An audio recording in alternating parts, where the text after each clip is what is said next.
The security camera footage was crystal clear. Karen Martinez climbing over the fence at 2:47 a.m., her 3 friends giggling behind her as they slipped into the pristine backyard pool. What they didn't know was that Maya Chen had been planning this moment for months ever since Karen's last trespassing incident. The hidden dye packets dissolved silently in the chlorinated water, invisible until activated by body heat and movement. By morning, 4 figures would emerge from that pool looking like they'd been dunked in blue paint, their skin stained for weeks. But Karen's midnight swim was about to trigger something far more devastating than a simple prank, something that would unravel secrets, destroy reputations, and prove that some neighbors should never be. Maya Chen pressed her face against the cool glass of her bedroom window, watching the security monitor's green glow illuminate her features in the darkness. The timestamp read 2:43 a.m., and her heart hammered against her ribs as she waited. 4 months of planning, 3 sleepless nights of preparation, and countless dollars spent on her elaborate revenge scheme, all of it came down to this moment. The motion sensor light flickered on in her backyard, casting harsh shadows across the pristine deck surrounding her infinity pool. Maya's breath fogged the window as she leaned closer, her fingers gripping the tablet that controlled her home's security system. The pool looked innocuous in the artificial light, its surface mirror smooth and deceptively inviting. But beneath that calm exterior, Maya's carefully orchestrated trap waited. "Come on, Karen," she whispered to herself, her voice barely audible in the silent house. "You've never been able to resist what isn't yours."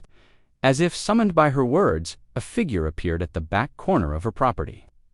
Karen Martinez, all 5'2" of her, dressed in a black hoodie and yoga pants, crept along the fence line, like some suburban cat burglar.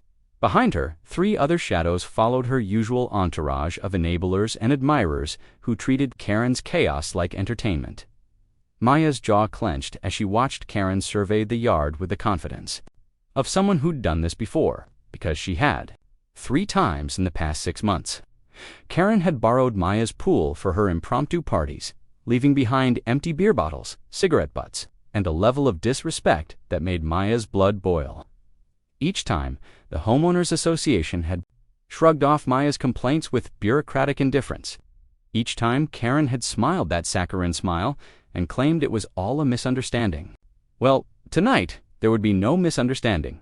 Karen tested the fence's stability, her movements practiced and sure. She'd clearly memorized the weak spot near the gate where the posts had settled slightly, creating just enough give for someone. Determined to squeeze through, Maya watched as Karen boosted herself up, her friends forming a human ladder below.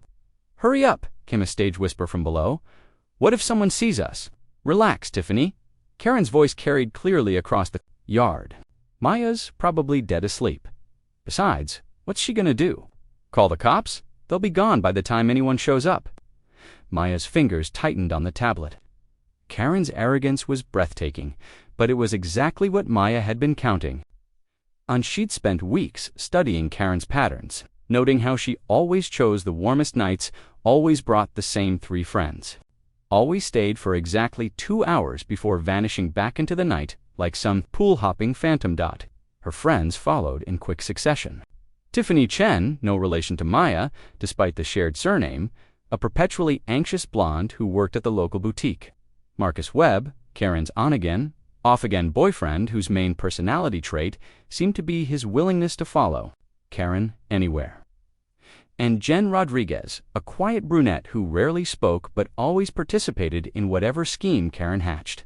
"God, I love this pool," Karen said, already peeling off her hoodie to reveal a bikini underneath. "I swear Maya doesn't even use it. What's the point of having something this beautiful if you're just going to waste it?" Maya's teeth ground together. She used her pool every morning before work, every evening after her shift at the hospital, and most weekends when she wasn't pulling overtime. But Karen's twisted logic had always been that if Maya wasn't actively swimming at the exact moment Karen wanted to use it, then it was somehow fair game. "Are you sure about this?" Tiffany hesitated at the pool's edge, her voice tight with nerves. "What if she's got cameras now? What if—" "Oh, she's got cameras," Karen laughed, gesturing toward the obvious security fixtures mounted on the house. "But they're not going to matter, trust me." If only Karen knew how right she was about the cameras not mattering, but for entirely different reasons than she imagined. Maya switched to the underwater camera feed, watching as Karen descended the pool steps with theatrical elegance. Water was the perfect temperature, heated to exactly 78 degrees, warm enough to activate the special compounds Maya had so carefully dissolved hours earlier. The dye packets were invisible, their contents engineered to remain dormant until exposed to specific conditions: body heat, movement, and the slight alkaline shift that occurred when human skin contacted the treated water. It had taken Maya weeks to source the right materials. The dye wasn't just any ordinary coloring. It was a specialized compound used in marine biology research, designed to mark fish for population studies. It was completely harmless to humans, but incredibly persistent, lasting for weeks and resistant to most common cleaning products. The supplier had been curious about Maya's research project, but a few carefully crafted lies about studying water circulation patterns in residential pools had satisfied his questions. Karen's friends followed her into the water, their initial nervousness giving way to giddy excitement as they realized they'd gotten away with their trespass once again. Marcus cannonballed off the diving board with a splash that made Maya wince, while Jen slipped in quietly near the shallow end.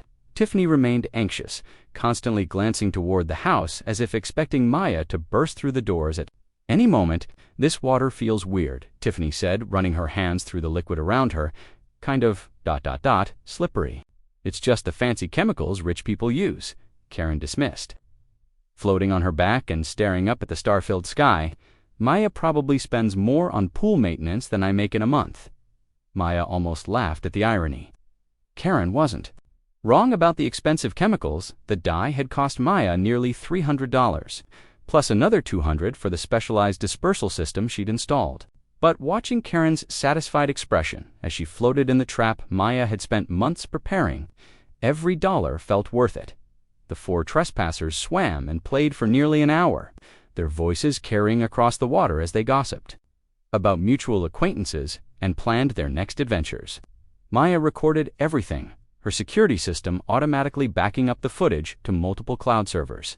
Karen's confession about her repeated break-ins, her casual dismissal of Maya's property rights, her smug certainty that she'd face no consequences, it was all preserved in crystal clear digital evidence.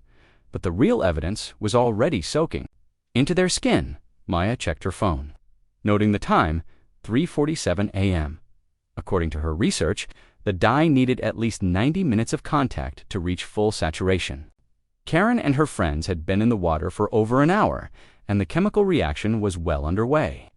In the pool's underwater lighting, Maya could just make out the first faint traces of blue beginning to tinge the water around the swimmers. "Did you guys notice the water's getting cloudy?" Jen asked, her voice cutting through the night air. Karen lifted her head, looking around. "These fancy pools have all sorts of automated systems." Maya smiled grimly. The cloudiness was indeed from an automated system, the one she'd programmed to release additional dye packets every 30 minutes to ensure maximum coverage. Karen's assumption was technically correct, just not in the way she imagined. "I think we should go," Tiffany said, her anxiety finally overriding her desire to please Karen. "This doesn't feel right. The water's getting ... blue." "Don't be ridiculous," Karen snapped.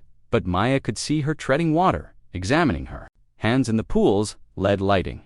"It's just the lights. They cycle through different colors." But even as Karen spoke, Maya could see the doubt creeping into her expression. The water was definitely blue now, a vibrant azure that grew more pronounced with each passing minute. And if Maya's calculations were correct, the dye had already bonded with the proteins in their skin and hair, creating a stain that would take weeks to fade. "Guys," Marcus said slowly, his voice tight with growing alarm, "look at your hands." For pairs of eyes turned downward, examining their submerged limbs.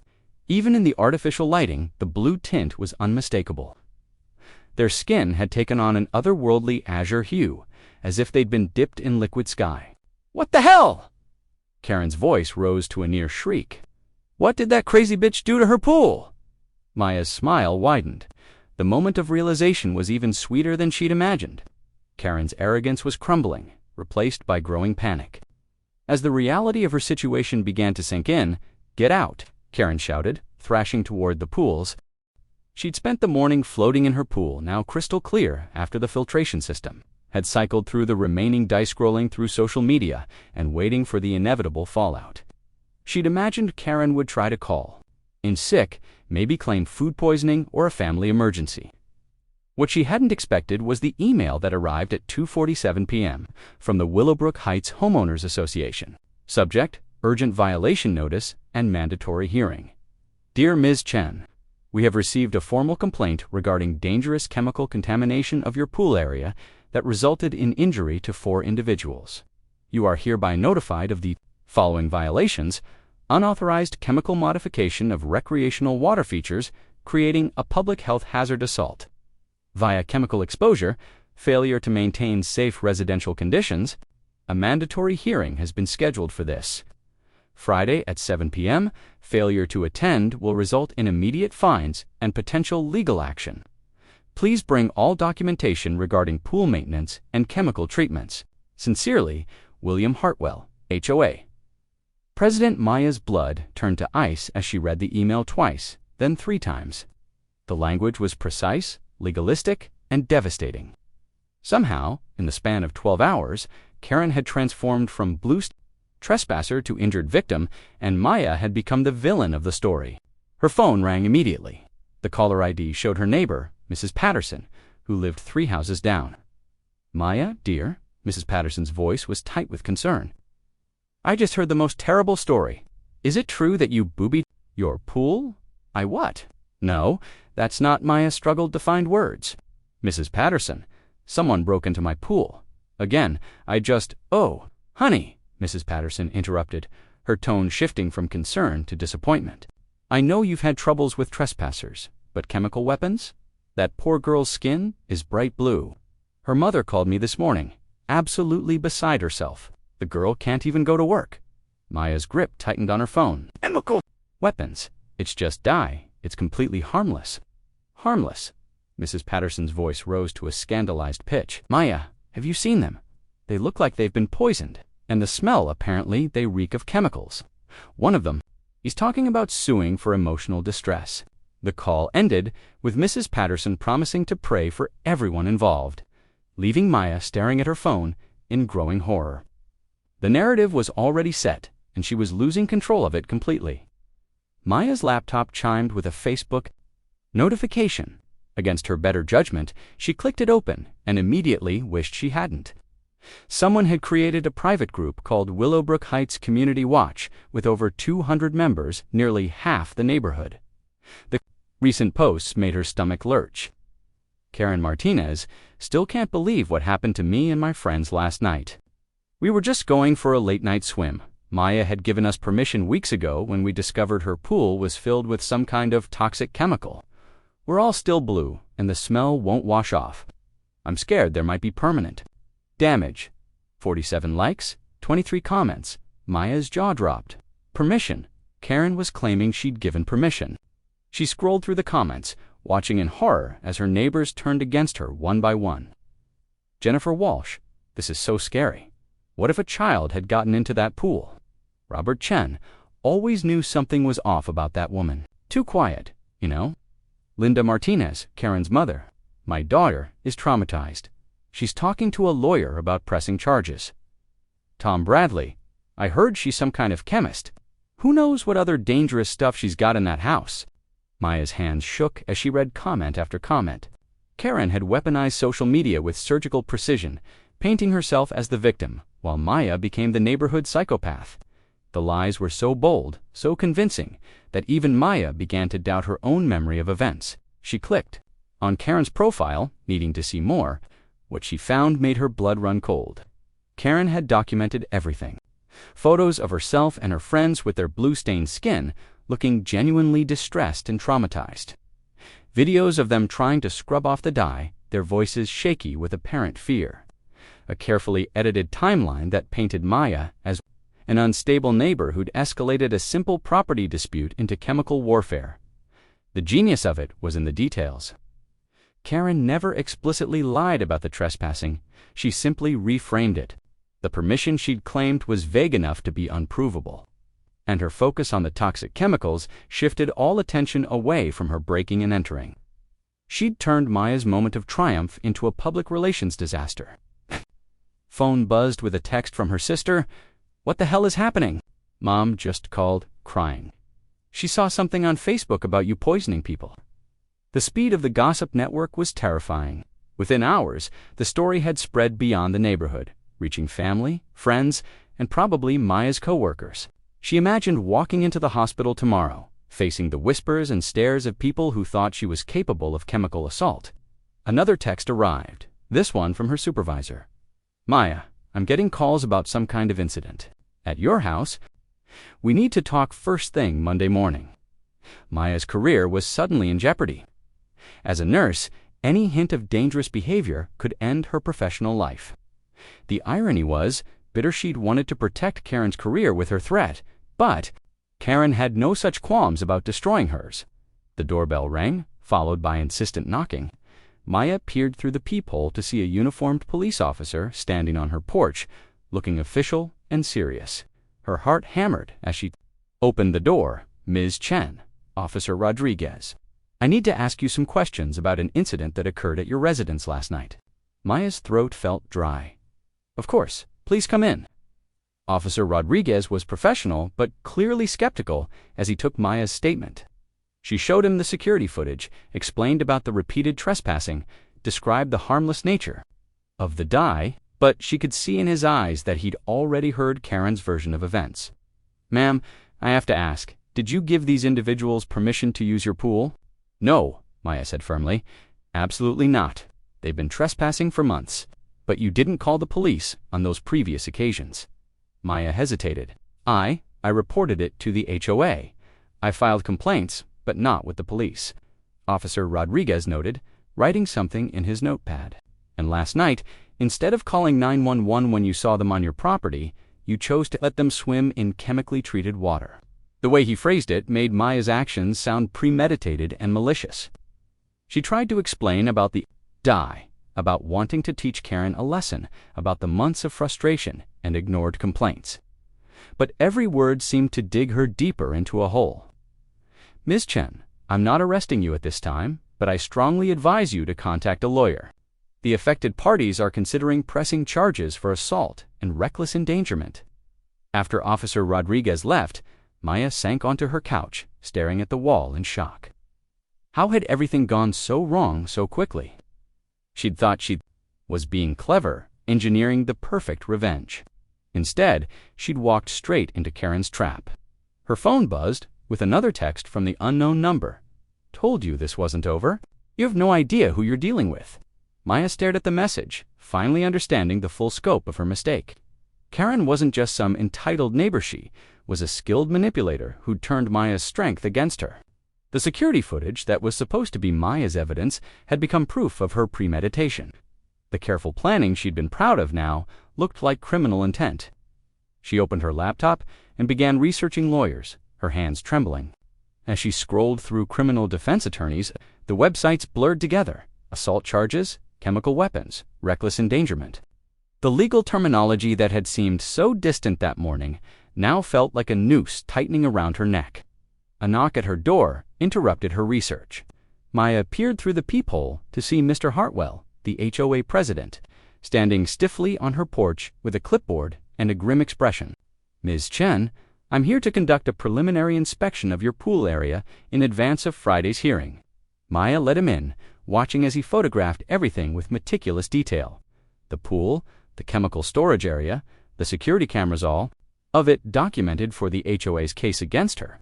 "I have to say, Ms. Chen, this is highly irregular," Mr. Hartwell said, his voice carrying the weight of official disapproval. "In 30 years of HOA management, I've never seen anything like this. Chemical booby traps in residential pools. It's completely unacceptable." "Mr. Hartwell, they were trespassing," Maya said weakly. "They've been doing it for months." "That's a matter for the police, not vigilante justice," he replied, making notes on his clipboard. "The community expects a certain standard of behavior. Ms. Chen, what you've done has put everyone at risk."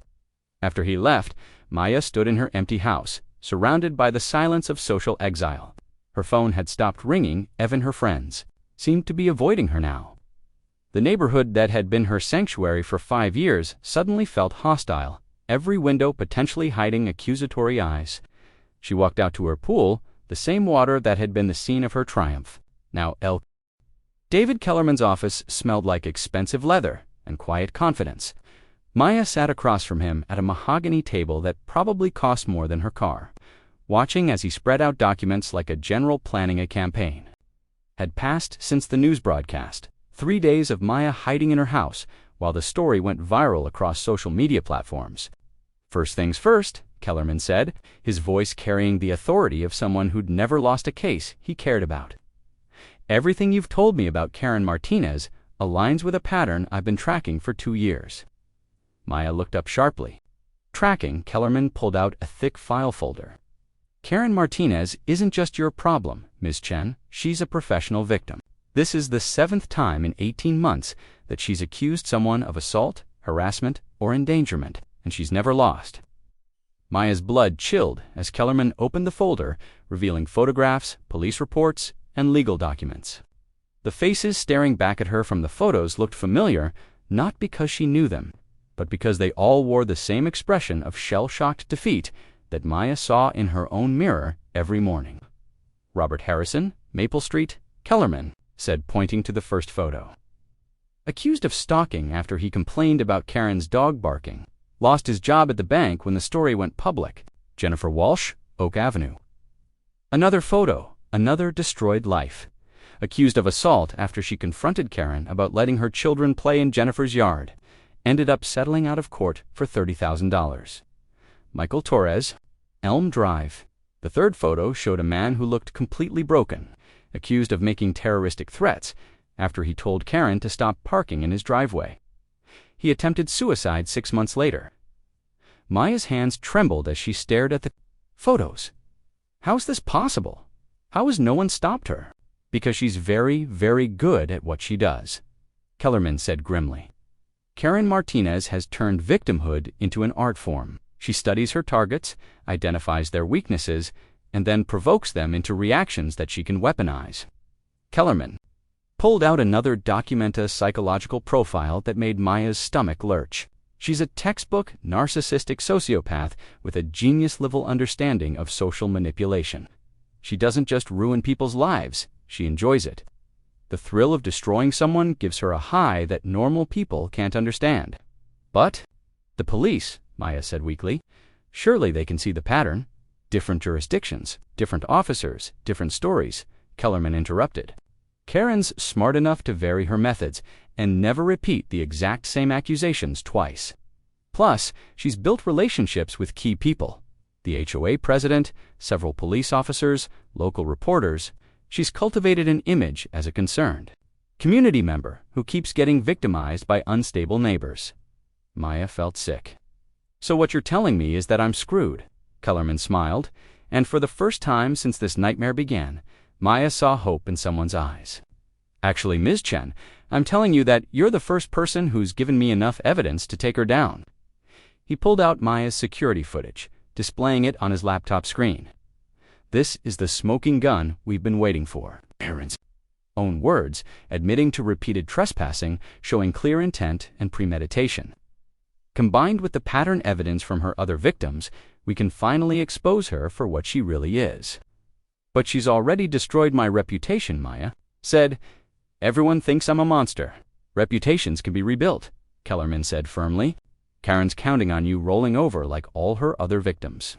She's expecting you to take a plea deal, pay her money, and disappear quietly. But if we fight this properly, we can do more than just clear your name. We can stop her from ever doing this to anyone else." Maya stared at the photos of Karen's other victims, their faces haunting her. How many lives had been destroyed while she'd been living in blissful ignorance just a few streets away? How many people had suffered because no one had been willing to stand up and fight? "What do you need from me?" Maya asked. Kellerman's smile widened. "Everything.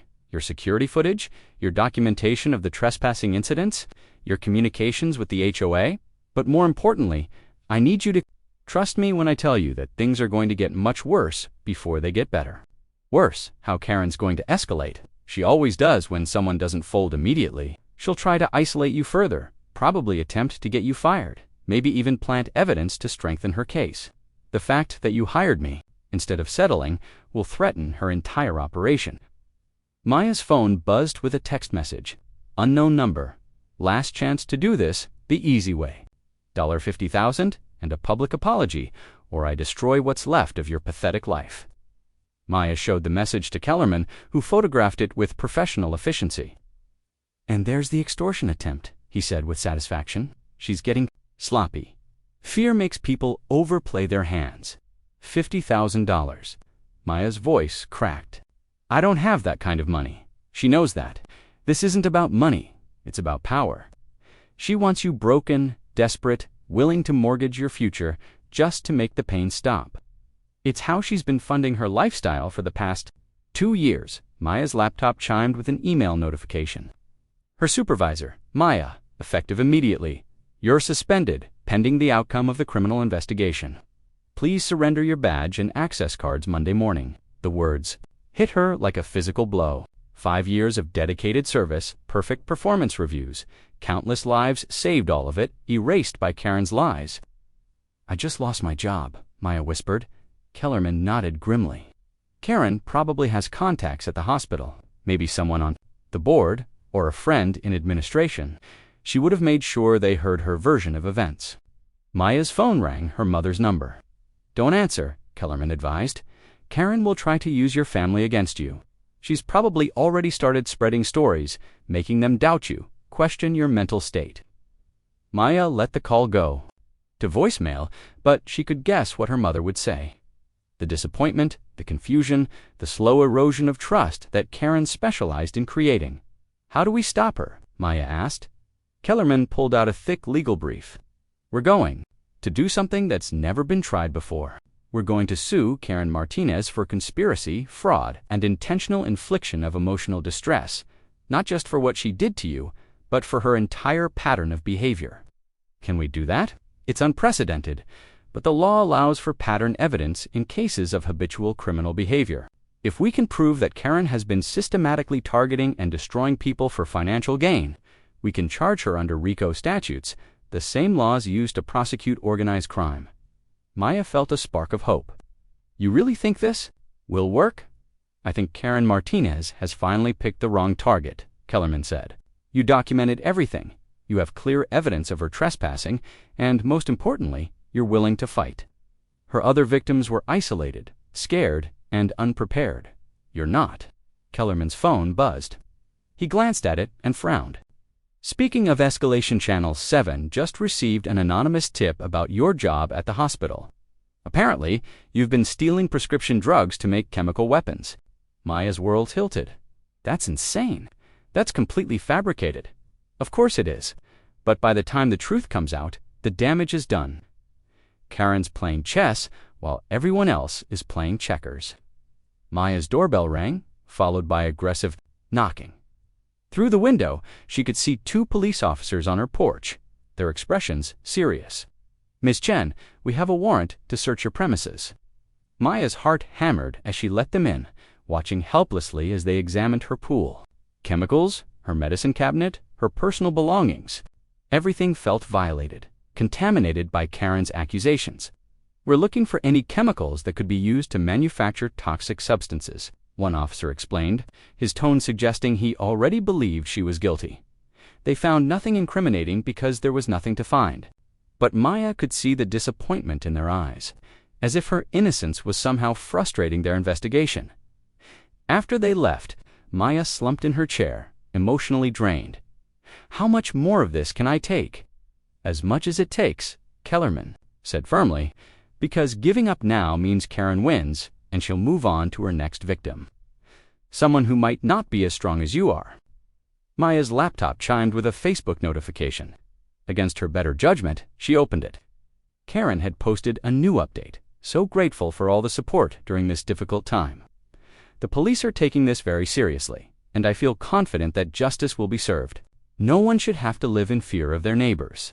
The post had over 300 likes and dozens of supportive comments. Karen had positioned herself as the brave survivor, standing up to a dangerous predator, and the community had rallied around her completely. She's good, Maya admitted grudgingly. She's the best I've ever seen, Kellerman agreed, but she's also overconfident. 2 years of easy victories have made her sloppy. She thinks she's untouchable. Kellerman's phone rang. He answered, speaking in low tones for several minutes before hanging up with a grim expression.